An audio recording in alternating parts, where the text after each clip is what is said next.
Hello everyone and welcome to a new video. I hope that this video finds you well and in a good mood to play ranked. Finally, I got the chat restriction lifted, but I think I'll keep auto-muting myself every game since I perform much better than usual that way. In today's video, we are going to try the famous Korean build that revolves around Ingenious Hunter and items with any sort of actives, but mainly Unending Despair and Fimbulwinter. And by the way, this strategy does work with a lot of variety items, but these two are the main or the original idea that sparked this trend on Volibear. To talk about this build, I don't know either to start with the good part or the bad part, but the most important thing is this: build is fun. Fun in the terms of giving you the luxury to keep the fight going on, and it protects you as a front line against all sorts of damage. For example, against true damage, the shield doesn't count in the calculation formula, hence, you will mitigate more damage than intended to. Also, shields are broken in League of Legends since there is only few countermeasures to deal with them when we are talking about items or spells. Also, for a jungler, the build is very cheap, and I would say one of the cheapest possible to build and stay viable. The important part that is the main idea of this video is that this build synergies with Volibear and any champ that have built-in sustain and shields or defensive stats boost. The first problem that I'll mention after this wonderful presentation is that as any other build, you need to be at least even in the game to test the build. And the order of getting these items sometimes can be the difference between a win or a loss.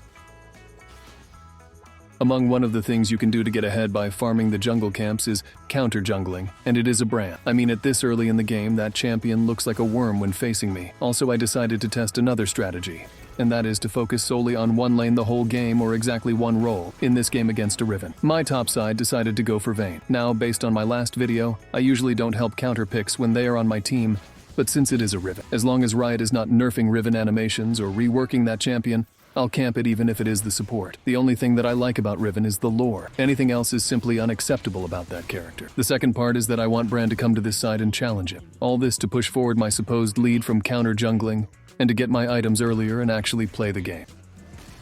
Now the highlight question, what should you get as your started pack? Well, this is a hard question. The stats indicates that rushing Unending Despair got the lowest win rate, and the highest win rate above 100 games is when this item is bought third or fourth. The best item to go with this build as a starter is the Thanos Gauntlet, then Winter's Approach, then Spirit Visage, and then finally Unending Despair. And you can skip the Spirit if they are full out, of course. And since this is my third game with this build, I don't want to spoil the video. But if you are used to have some tenacity on Volibear, this build gives you the mantle of undead, but you are a rock that can't die. And you should always keep that in mind as a jungler. The first Drake will contribute more to our cause, and if you didn't know, both the grubs and the first Drake spawn at the same time. And as a jungler, you should have in your mind a blueprint or a plan on what to do against what. All that is formulated while the game is loading. I decided to go for the green Drake and leave the grubs for Bran. Oddly enough, the early game bot side feed was in our favor, and the enemy team got the bot diff this early. Mid was a slight loss for Aurelion Sol, since Sylas is like the main character of an anime. He is simply made to be a winner. If you lose with Sylas, it is on you, to be honest. But my humble opinion is, I enjoy games when there is a Sylas in them, either with us or against us. Yes, I am a bit cheating with this setup. I went for Grasp of the Undying to somewhat ensure that I don't fall off, and I always get something from a trade, either we win that skirmish or lose it. And for the items, I did a greedy approach. I went for the optimistic approach of getting a tear and spell cooldowns with Ionian Boots. That is why I advise you to do this at your own detriment. We might all play Volibear, but we don't play the same Volibear. I am familiar more with the raw naked no items Volibear, until the 10 minutes with simply boots and $2 items. In your case, if you are more a damage dealing bear, you should rush Eclipse first and press the attack. With that setup, you get exactly what you expect: raw damage instead of slowing the enemy, then getting health from extended trades.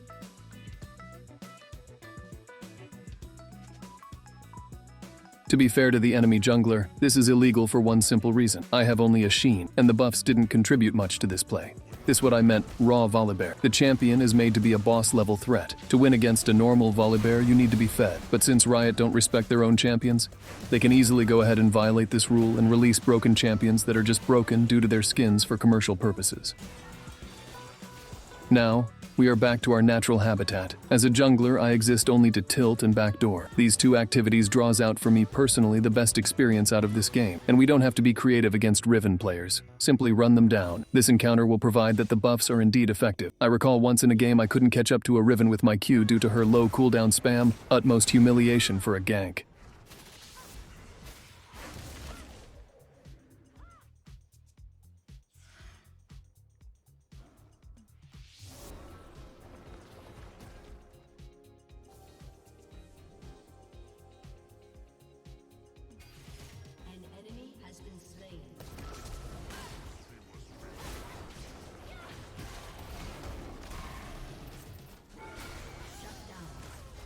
And no, I don't feel bad about this camp. What you don't know about me is that I used to be a top laner that played the conventional carries.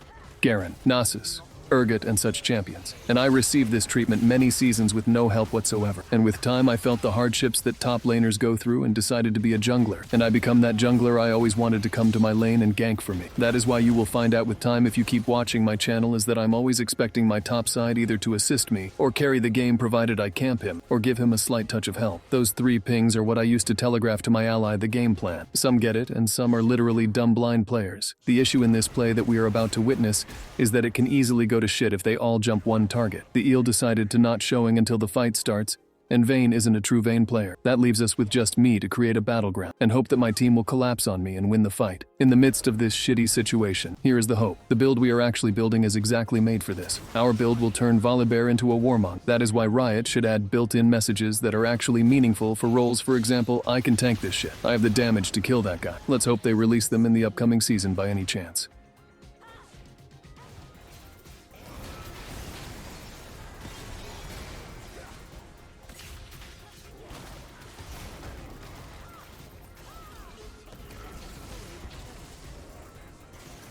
The hidden mechanics of Volibear. She didn't know what I did there. To be fair, the correct play here is to recall or full clear into a better setup, and we simply keep abusing Riven. But this game is a bit close, and you can notice that my team are refraining to commit to any call as if they are cherry-picking and only going for kills or free objectives. On the other, we have the usual. The bot side won the early game and lost the mid game, and they are questioning my top side camp. Our rule and our only rule, we never doubt ourselves no matter what happens, because we have a different approach. We draw a game plan, we respect that plan. I assure you one thing, either your win rate will improve or your game experience will get better. I don't care about this win. What I care about is being able to win with consistency to create a natural habit that is called climbing. There is no point in being carried all games by others, and especially the bot side coin flip effect.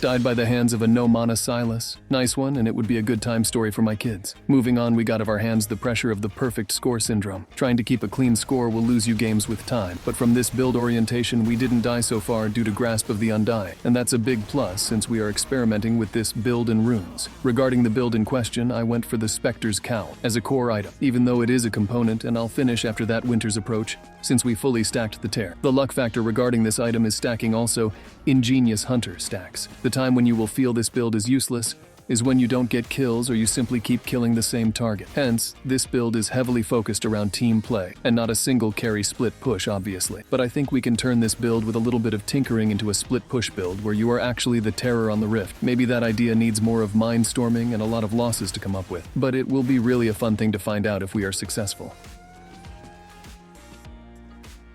And here it is, the first major milestone for this build. The only scenario where you go unending despair first is where the enemy are the one with the better engage. If not, you have to go for the Thanos Gauntlet or Stridebreaker first, or any item that gives you mobility against range or high mobility teams. And this is why I hate Riven with a passion. With level 5 Q and it is buffed, the champion is faster than me with dashes. I don't know what or why, but the concept of dashes. If it is spammable, your damage should be average or trash. In other words, you can have high mobility, high damage, and survivability, but in game design, if you give a character all of this at once, it is to force players to avoid fighting this monstrosity of champion. Let's turn off our brain for a second. Whenever I think about Riven design, this happens to me. Also, I think I made a mistake by using the smite. Let's hope we don't regret this call and lose the game.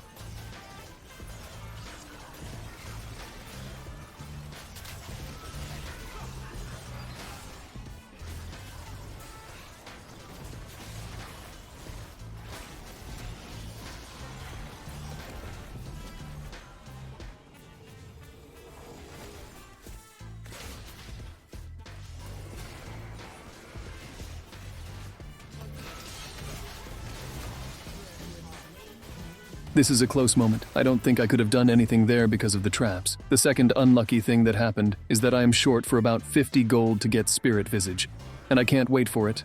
Or clear a camp, then get my item and rotate to the dragon pit. We will do with what we have. We should only keep tabs on Jinx since her crit damage is the only issue so far for our lovely bear.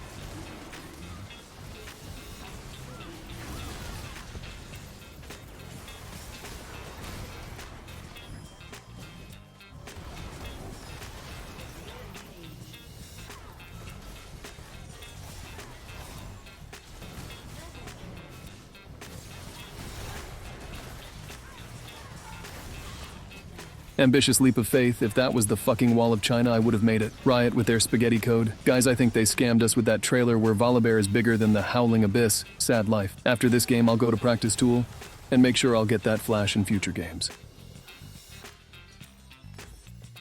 In the champ select, I asked kindly that my team follow my pings since I am chat restricted. It seems this is way more effective than pinging, because I didn't ping at all in that play. Now, I am seeking to limit test this build. That is why I am taking this risky positioning, but it feels like it is menacing. Maybe because I did a lot of emotional damage this game to many solo carries.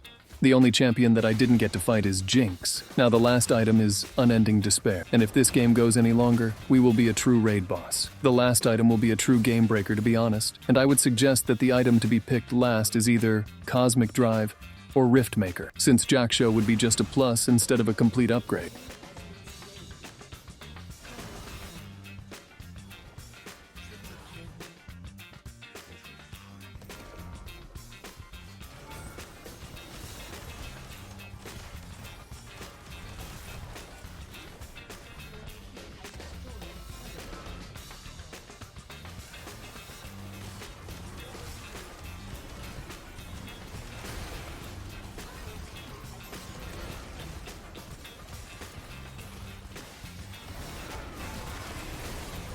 And here we go, 5 stacks on Ingenious Hunter.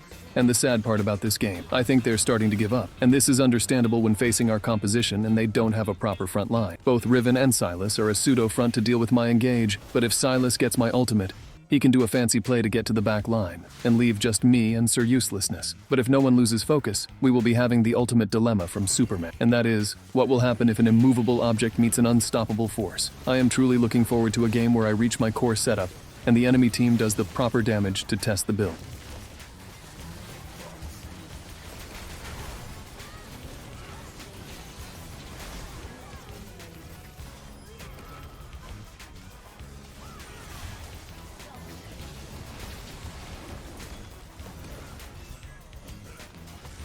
We are at the last play of this game. This play is crucial to understand the issue that I didn't want to mention earlier at the start of the video. You can easily get kited with this build, and Brand with Real is a perfect example. The same goes for Seraphine, Aurelion Sol, and such champions with continuous damage and can benefit from taking slow items. And with this, my dear viewers, we have reached to an end. Make sure to do the usual, drop a comment, hit the like button, and subscribe. I will be posting more games about this build and its variations, and as always, I hope for you a better climb and a good weekend. Take care, everyone, and peace.